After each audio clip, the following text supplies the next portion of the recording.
Good morning, everyone. Yellow. I got my Einstein shirt on today, so hopefully it'll make me think really smart. Check out the big brain on Brad. Another movie quote. Leave it in the comments if you guys know. I'm full of movie quotes.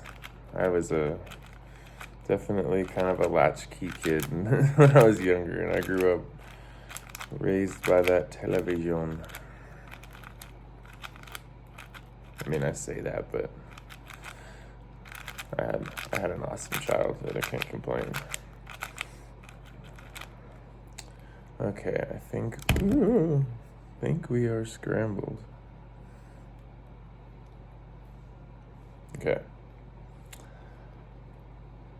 So I'm going to be doing a 4x. I just did a 3x3 solve, or 3x3 solves that were all slow because I'm just warming up for the day. But I did a 5x5 and posted that yesterday. So I figured I had some comments and people seemed to like the big cube. And so I'm going to go ahead and do a 4x4 today. And just know that coming up here, I'm going to do a 4x4 tutorial. I may not be the fastest, but I definitely know how to explain how to solve it. So yeah, if you guys are interested, I will be posting that soon, and hopefully that helps out. And then eventually I can then also do 5x5. That's no problem.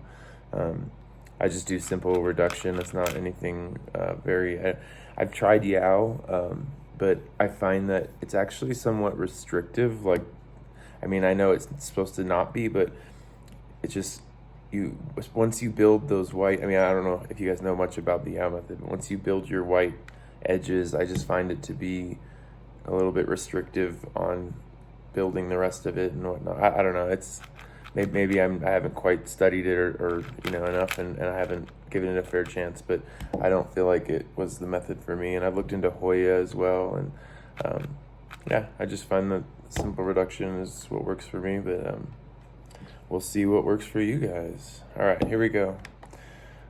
Let's get all this out of the way. Okay, we're in frame. All right, let's do this.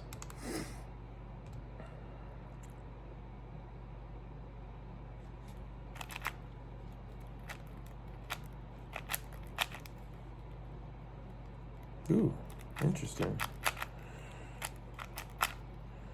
Oh.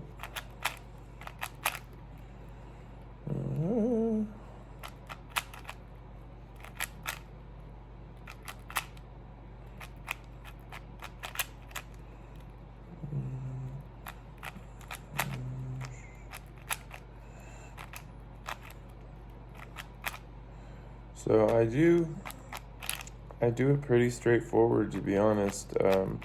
So I have all my edges. I pretty much built my white and then yellow and then built the edges. So I do it kind of like Yao, but now I'll move into this orientation where usually you'd keep the cube on its side.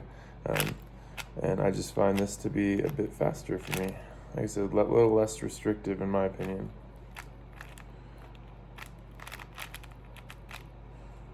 Oh, I just flipped it the wrong way.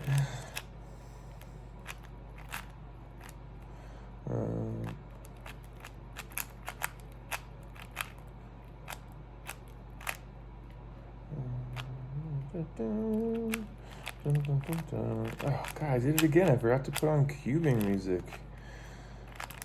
What a boring solve.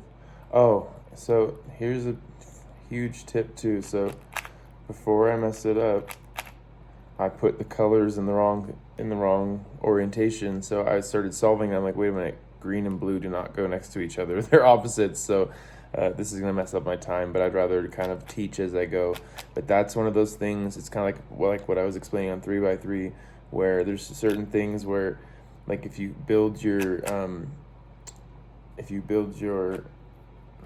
right, Katie. If you build your cross on the yellow side by accident or something, everything will look backwards and whatnot, and it won't work out for you.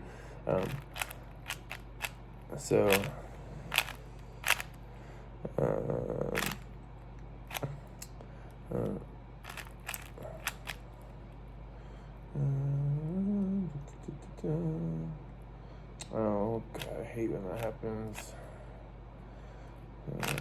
Do this. I hate when you're doing 3-2-3, and it just because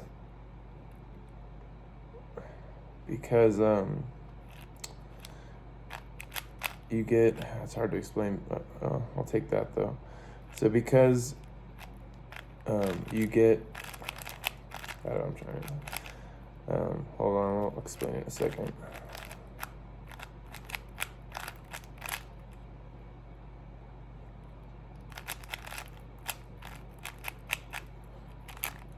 Should have done a sledgehammer. That's one thing with big cubes too, is sledging is definitely a more efficient way of inserting pairs.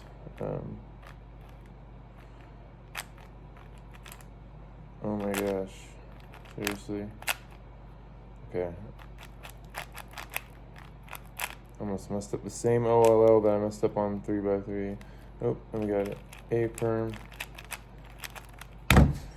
So that was very slow. That was not like a great time or anything, but also last thing is I did do a wide move A-perm. It's super, like, people look down, I guess, upon that move, but I like it.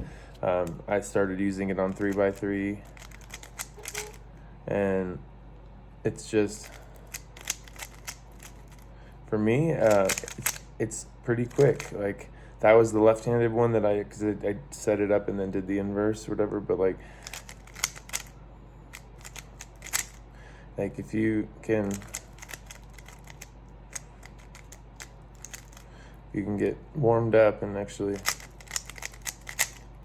there you go. So, God, I'm not making a very good case for this. Let me try this different 3x3 here. There you go. And then the left-handed one always, I'm not very ambidextrous, and left-handed always leaves something to be desired for sure for me.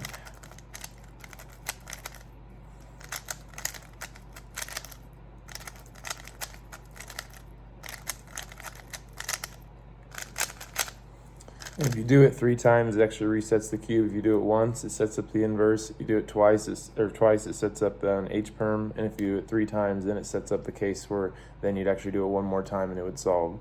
So, like I said, 1 time sets up the opposite. So now I would have to do it left-handed. But if you just keep going, do it again. Now it sets up an H-perm. If you do it one more time, now you have the right-handed A-perm, or at least for me, it's the right-handed. For other people, they probably do them both. But yeah, that was just a little example solve. Like I said, I'll be doing a tutorial. Let me do just maybe one more.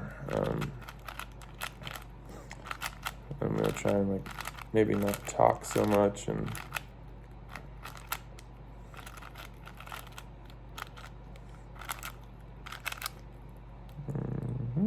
Okay. It's funny, I feel like when I'm on camera, I scramble extra good because I don't want to be accused of not scrambling it. And then I'm always like, man, I did not make this easy on myself. All right, here we go.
God, I was looking for the wrong piece. No wonder I couldn't find it. That doesn't help. Alright, there we go. Sorry. I don't know why I'm apologizing, but I just feel bad when I mess up.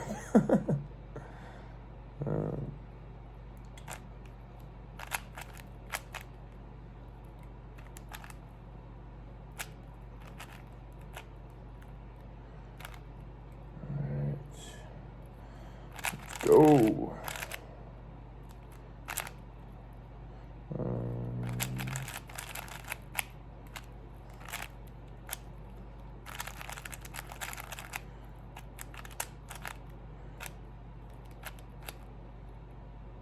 Oh, there it is.